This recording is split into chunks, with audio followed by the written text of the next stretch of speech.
Hello and welcome to You've Seen It Before, movie reviews to connections in mind, and welcome back to my reaction series to each and every episode of Season 2 of Star Trek Discovery. Now, if you're just joining this series midstream, this is just my short-form reaction series where I give my brief thoughts on each episode as they come out, as well as some analysis on certain plot developments and character arcs that seem familiar and where you may have seen them before.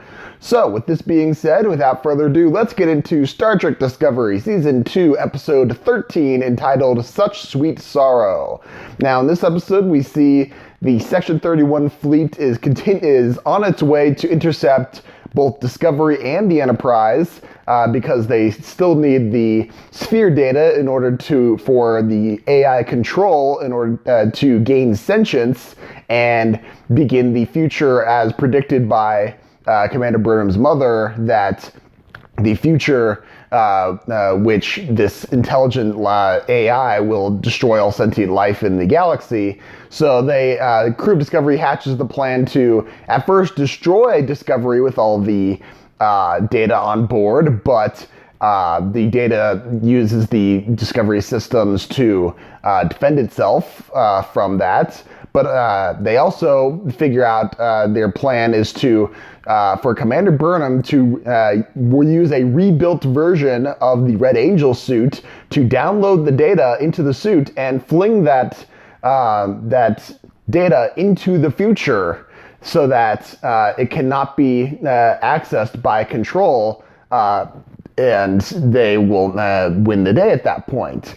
So overall, I thought this felt like a very placeholder episode in a way, in that it really just was mostly build up and preparatory stuff through which to build up to the season finale, which will be next episode with the big battle that is to come between the forces of Discovery and Enterprise and the Section 31 fleet that they seem to be building up.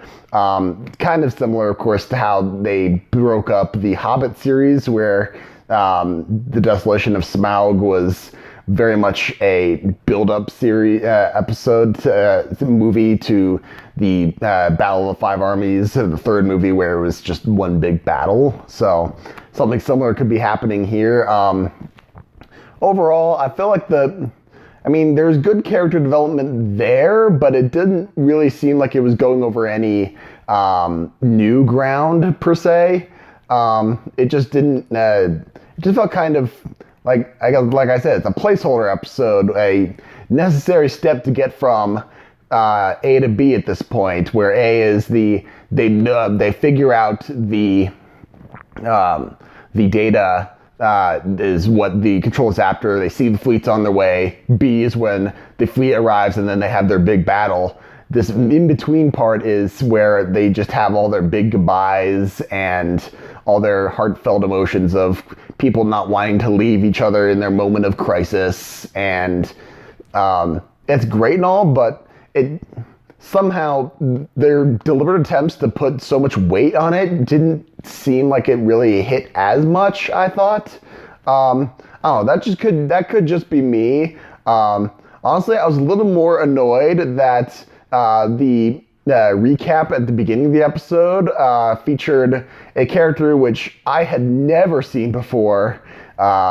And I was like, what the heck is this? Because I had rewatched season 1 of Discovery right around December, and of course I've been watching through season 2 and reviewing them, and I'd never seen this character before. I was like, what the heck? Did I miss an episode or something? And it turns out that the character in question, the Princess of Zahia, was a character in the first episode of Shorts Trek, which was a short form Star Trek series based on Discovery on CBS All Access. And while her character doesn't really do anything much except come in and figure out how they can recharge the time crystal in order to power the suit, I was more annoyed at that the fact that this character came out of nowhere.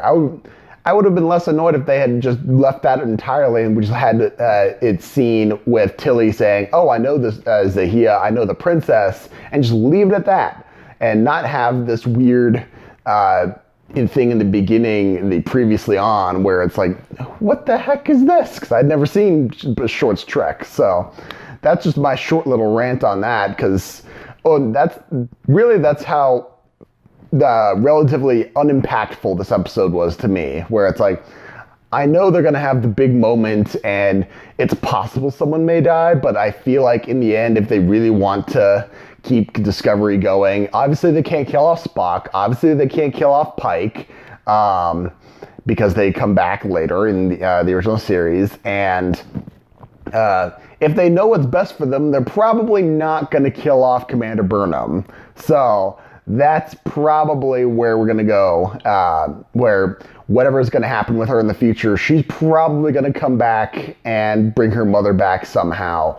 That's probably where it's going to go. So all this dramatic build-up, all this weight that they're giving it, between reconciliation between Burnham and Sarek, it just feels kind of pointless when you know exactly where it's going to go. Kind of like how you felt when Infinity War happened and you saw all of those characters dying after the snap, and you felt bad right up to the point where you realize a lot of the characters who died already had films scheduled and were filming when Infinity War came out, so clearly they're going to survive. So it's that kind of thing, you know? So, but other than that, it wasn't a horrible episode per se. It just felt very mediocre to me. And just like I said, the word I keep coming to is placeholder, the place between A and B. So that's just a nice summary of this episode. But some things that you may have seen before, I'd liken this back to the fact that their whole plan revolves around hiding something outside of their present time from a threat. Kind of reminiscent of the episode of Star Trek Enterprise, Carpenter Street, where the Xindi reptilians are building the bioweapon in Earth's past in order to hide it from prying eyes at that point. Also in Star Trek Enterprise, the fact that this episode relies heavily on that building weight and the one person going on a seemingly suicide mission, much build up to that, needing a new captain for the ship, similar to Enterprise, the Azati Prime, when they finally find the weapon and Archer decides that he alone has to go in and destroy the weapon. And there's big build-up to that. There's a lot of moments dedicated to him saying goodbye to the crew, putting T'Pol in command, similar to that. And finally, also another similar episode with build-up to a seemingly suicide mission. Stargate Atlantis had one similar in its season 1, Letters from Pegasus. There's a scene in this where a lot of the crew are recording personal letters to their families because they feel like they think that they're going to die in the coming hours and such. And similar in Stargate Atlantis, when all the people are recording letters to their loved ones back home because they think that it'll be the last time they ever hear from them again. So those are just some basic comparisons to be made between this episode and what has come before. But overall, what did you think of this episode? Did you like it? Did you not like it? What about my analysis? Do you agree, disagree? Did I miss something? I probably missed something in there. Let me know in the comments down below. Thank you so much for watching. I appreciate whatever audience I can get. Be sure to look for my review of next week's episode of Discovery, which will be the finale of this season, as well as my reaction to every episode of season 2 of The Orville. We're finally back to new episodes after a 3-week hiatus. So be sure to look for that. And also, I do movie reviews on my channel, as I said. My most recent review is for Shazam, which is up on my channel right now, and also look for my review of the new Hellboy, which comes out this week. So be sure to look for all of that on my channel, and if you like what you see here or elsewhere on my channel, please like, share, and subscribe. I would very much appreciate it. Thank you so much for watching, as I said, but just remember, there is nothing new under the sun, and yes, you have seen it before.